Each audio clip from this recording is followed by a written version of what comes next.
ભારતીય સ્વાતંત્ર્ય સંગ્રામનો ત્રીજો તબક્કો એટલે 1905થી 1931 દરમિયાન ચાલેલ સશસ્ત્ર સ્વાતંત્ર્ય સંગ્રામ અને એ સંગ્રામના જ્યોતિર્ધર રાહબર એટલે શહીદ આઝમ ભગતસિંહ, રાજગુરુજી અને સુખદેવજી એમની આજે પુણ્યતિથિ છે. તો સૌથી પ્રથમ એમની શહાદતને નતમસ્તકે પ્રણામ. ત્રણેયની ઉંમર લગભગ 23 વર્ષની હતી ને આપણે જાણીએ છીએ કે 23 વર્ષની ઉંમરે માણસ શિક્ષિત દીક્ષિત થઈ પોતાની અને પોતાના પરિવારની ચિંતા કરે. એને બદલે એ ત્રણેયમાં દેશદાઝ એટલી બધી પ્રબળ હતી કે પોતાના પરિવારનો વિચાર કર્યા વગર સ્વાતંત્ર્ય સંગ્રામમાં જોડાઈ ગયા ને સરફરોશી કી તમન્ના અબ હમારે દિલ મેં હૈ, દેખના હૈ જોર કિતના બાઝે કાતિલ મેં, એવા નારા સાથે, ઇન્કલાબ જિંદાબાદના નારા સાથે અને વંદે માતરમના નારા સાથે એમણે આઝાદીની લડત ચલાવી.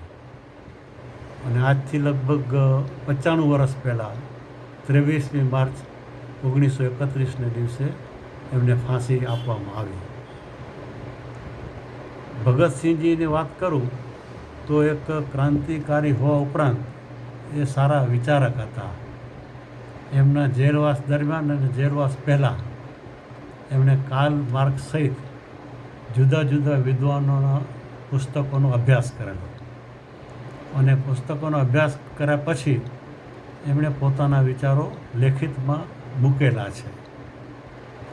સામાન્ય નાગરિકને લાગે વળગે છે ત્યાં સુધી એમના જે વિચારોની વાત કરું તો આપણે જાણીએ છીએ તેમ આપણા પાડોશીઓ છે પાકિસ્તાન, નેપાળ અને બાંગ્લાદેશ. ઈરાનનું ચાબાર બંદર એ પણ કંડલા પોર્ટથી 500 નોટિકલ માઇલ ઉપર આવેલું છે. આપણે ઈચ્છીએ કે ન ઈચ્છીએ ક્યારેક ને ક્યારેક યુદ્ધની સ્થિતિ આપણા દેશ પર આવી પડે તો એવા સંજોગોમાં આ દેશના નાગરિકોને સમજ માટે એમણે જે વાત કરી તો માતૃભૂમિ ભારત એ શું વસ્તુ છે એ એમણે સમજાવ્યું. દેશપ્રેમ કેવો હોવો જોઈએ, દેશદાઝ કેવી હોવી જોઈએ અને રાષ્ટ્રીય અસ્મિતા કેવી હોવી જોઈએ એ એમના વિચારોમાંથી આપણે જોવા અને જાણવા મળે છે. તો નાગરિકોની ફરજ છે કે વિચારો વાંચવા અને અમલમાં મૂકવા. આજના શાસનકર્તાઓને લાગે વળગે છે ત્યાં સુધી એમને પણ માર્ગદર્શનરૂપ થાય એવા વિચારો મૂક્યા છે. એમણે આ દેશના ખેડૂતોની ચિંતા સેવેલી કે ભાઈ ખેડૂત એટલે જગતનો તાત અને આખા જગતનું પોષણ કરે છે, એને પોતે ભૂખ્યા પેટે અથવા અર્ધ ભૂખ્યા પેટે રહેવું પડે છે. એ પરિસ્થિતિ ટાળવી જોઈએ. મજદૂરો એના માટે પણ એમને ચિંતા સેવેલી કે ભાઈ મૂડીવાદી અને શોષણખોર વર્ગ મજૂરોની મજદૂરી પર આગળ વધે અને એ મજૂરને 2 ટંક ખાવાનું ન મળે તો એ વાત પણ બરાબર નથી. વણકરો, એ જમાનામાં વણકર આપણો બહુ મોટો ઉદ્યોગ હતો તો વણકરોની સ્થિતિ પણ તે વખતે દયનીય હતી એટલે વણકરોની ચિંતા પણ એમણે સેવેલી.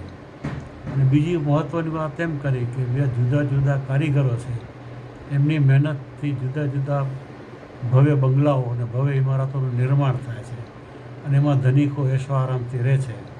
તો એ જે લોહાર છે, કડિયા છે, પ્લમ્બર છે, એ જે બધા સુથાર છે એ બધા કારીગરો એમને પણ પૂરતું વેતન મળી રહે એ માટે એમણે કાળજી રાખેલી.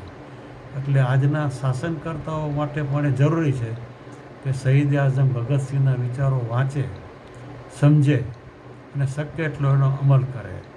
આપણે એમ કરશું તો જ મને એમ લાગે છે કે આપણે ત્રણેય શહીદોની શહાદતને નતમસ્તકે અને ખરા દિલથી અંજલિ આપી છે.